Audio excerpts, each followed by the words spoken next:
دوستو، آپ میں سے جتنے بھی لوگوں نے ارطغرل غازی سیریل کو دیکھا ہے یا پھر دیکھ رہے ہیں، وہ سبھی لوگ سلطان علاء الدین کیقوباد کے بیٹے یعنی غیاث الدین کیخسرو کو تو اچھی طرح سے جانتے ہی ہوں گے۔ وہی غیاث الدین کیخسرو کہ جو سلطان علاء الدین کیقوباد کے بعد سلجوق سلطنت کا سلطان بنا تھا۔ لیکن دوستو، آج کی اس ویڈیو میں ہم آپ کے لیے سلطان غیاث الدین کیخسرو کے اتہاس سے جڑی کچھ ایسی چیزوں کو لے کر آئے ہیں کہ جو نہ تو ارطغرل غازی سیریل میں دکھائی گئی ہیں اور نہ ہی آپ نے ان چیزوں کے بارے میں اس سے پہلے کبھی سنا ہوگا۔ تو دوستو، ویڈیو شروع کرنے سے پہلے میری آپ سے بس ایک چھوٹی سی گزارش ہے کہ نئے آنے والے دوست چینل کو ضرور سبسکرائب کریں تاکہ اسی طرح کی نالجیبل اور ہسٹوریکل ویڈیوز ہمیشہ ملتی رہے۔ سب سے پہلے اگر بات کریں غیاث الدین کیخسرو کی پیدائش کے بارے میں، تو آپ کو بتاتے چلیں کہ زیادہ تر اتہاسکاروں کا یہی ماننا ہے کہ غیاث الدین کیخسرو کی پیدائش 1221 میں ہوئی تھی۔ غیاث الدین کیخسرو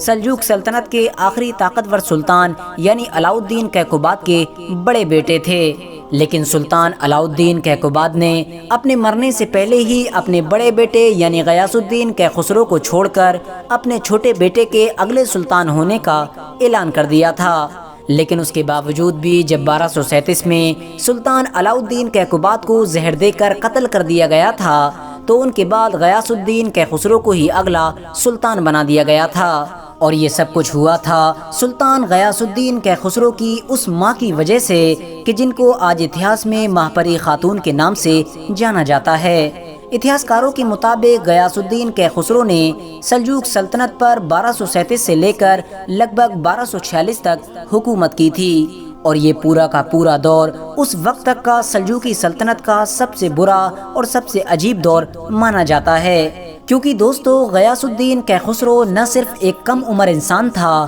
بلکہ ساتھ ہی ساتھ بہت زیادہ بے تجربے کار بھی تھا، جس کی وجہ سے اس دور میں سلجوقی سلطنت کے محل میں موجود بہت سارے وزیروں نے سیاسی طور پر سلطنت پر اپنی پکڑ بنانا شروع کر دی تھی۔ خاص طور سے سعد الدین کوپیک نام کے ایک وزیر نے تو لگ بھگ پوری طرح سے ہی سلجوق سلطنت پر اپنا کنٹرول کر لیا تھا۔ اس نے سلجوق سلطنت میں موجود ایسے بہت سارے وزیروں اور سپہ سالاروں کو بھی قتل کروا دیا تھا کہ جو اس کو چیلنج کیا کرتے تھے۔ یعنی دوستو، ہم یہ کہہ سکتے ہیں کہ غیاث الدین کیخسرو کے دور میں ظاہری طور پر بھلے ہی غیاث الدین تخت پر بیٹھا ہوا تھا، لیکن اندرونی طور پر پوری سلجوقی سلطنت کو سعد الدین کوپیک ہی چلایا کرتا تھا۔ سعد الدین کوپیک کی وجہ سے سلجوقی سلطنت کے بہت سارے وزیر اور بہت سارے سپہ سالار قتل کر دیے گئے تھے، جس کی وجہ سے اب سلجوق سلطنت دھیرے دھیرے بہت زیادہ کمزور ہونا شروع ہو گئی تھی، اور آخرکار اسی کمزوری کی وجہ سے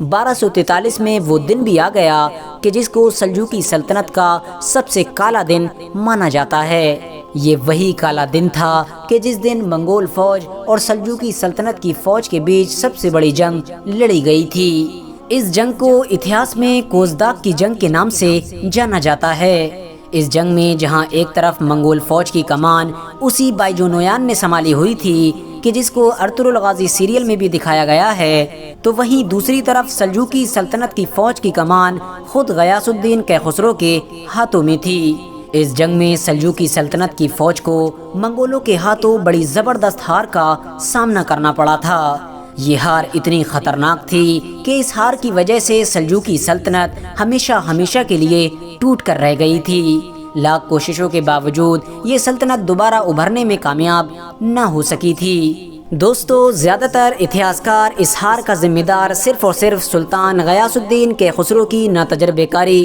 اور اس کی بزدلی کو بتاتے ہیں، کیونکہ دوستو سلطان غیاث الدین کیخسرو کتنا زیادہ ناتجربے کار تھا، اس بات کا اندازہ صرف اور صرف اس بات سے لگایا جا سکتا ہے کہ اس جنگ میں جہاں ایک طرف منگولوں کے پاس صرف 30 سے 40 ہزار کی فوج تھی، تو وہیں دوسری طرف سلطان غیاث الدین کیخسرو کے پاس لگ بھگ 70 سے 80 ہزار کی بڑی فوج موجود تھی۔ لیکن اس کے باوجود بھی بائیجو نویان نے بڑی آسانی کے ساتھ سلطان غیاث الدین کیخسرو کو ہرا دیا تھا۔ آپ کو جان کر حیرانی ہوگی کہ اس جنگ سے پہلے سلجوق سلطنت کے بہت سارے طاقتور اور تجربے کار وزیروں نے اور سپہ سالاروں نے سلطان کو یہ مشورہ دیا تھا کہ ہم لوگوں کو منگول فوج کے حملہ کرنے کا انتظار کرنا چاہیے اور اس کے بعد ہی ہم کو ان کے اوپر جوابی کارروائی کرنا چاہیے، لیکن سلطان غیاث الدین کیخسرو نے اپنے سامنے کسی کی نہیں سنی اور انتظار کیے بغیر خود پہلے حملہ کرنے کو زیادہ پسند کیا،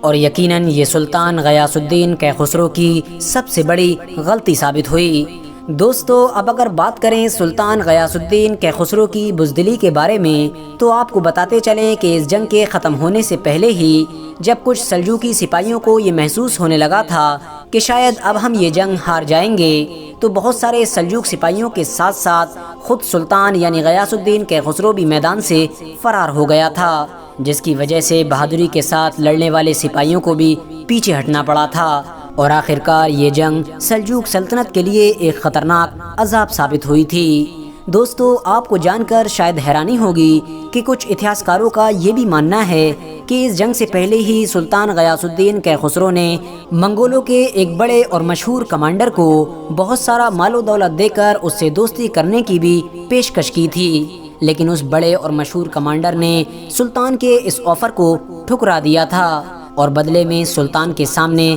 کچھ ایسی شرطیں رکھی تھیں کہ جن کا ماننا سلطان کے لیے ناممکن سی بات تھی، جس کی وجہ سے یہ دوستی نہیں ہو سکی تھی۔ اس جنگ میں ہار کے بعد سلطان غیاث الدین کیخسرو اندرونی طور پر پوری طرح سے ٹوٹ چکا تھا، جس کی وجہ سے ظاہری طور پر تو وہ سلجوق سلطنت کی گدی پر بیٹھا رہا، لیکن اندرونی طور پر اس نے اپنی پوری سلطنت کی باغ ڈور اپنے ایک وزیر یعنی شمس الدین اصفہانی کے حوالے کر دی تھی۔ یعنی دوستو، اب پوری سلجوق سلطنت کو شمس الدین اصفہانی ہی کنٹرول کیا کرتا تھا، جو اندرونی طور پر خود منگولوں کا ہی ایک جاسوس ہوا کرتا تھا، جس کی وجہ سے اب سلجوق سلطنت کے حالات دھیرے دھیرے پہلے سے بھی زیادہ خراب ہونے لگے تھے۔ آخر میں اگر بات کریں غیاث الدین کیخسرو کی موت کے بارے میں تو آپ کو بتاتے چلیں کہ زیادہ تر اتہاسکاروں کا یہ ماننا ہے کہ سلطان غیاث الدین کیخسرو کی کسی جانور کے کاٹنے کی وجہ سے موت ہوئی تھی، جبکہ کچھ اتہاسکار یہ بھی مانتے ہیں